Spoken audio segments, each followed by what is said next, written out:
madunya dulu.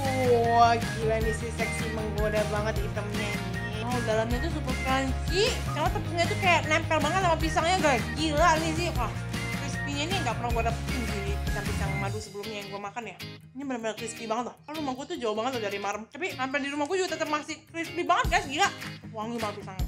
Crispy-nya tuh tebal. Terus baru lu pas gigit ada pisangnya. Pisangnya tuh kayak mengeluarkan aroma karamel yang sangat mendalam. Terus juga rasanya tuh nggak over manis. Benar-benar pas banget ini, enak banget.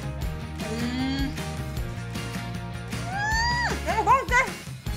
Guys, yang kedua gue mau cobain risol mayonya. Gila, ini piece-nya gede banget nih. One piece gede banget guys. Panjang lagi. Langsung kita cobain, gak pakai lama. Soalnya tuh tekstur luarnya masih oke. Kulitnya juga tebal.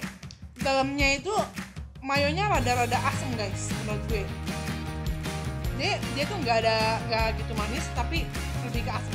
Sekarang ketiga gue mau cobain yang terakhir dan yang gue paling penasaran itu krim tape crackersnya guys. Ini tuh udah lagi kekinian banget nih, gue belum pernah makan. Rasanya kayak apa, kita langsung aja cobain ya. Manis natural gitu, kayak bukan manis yang dibuat-buat kayak pengen bikin lunak gitu ya.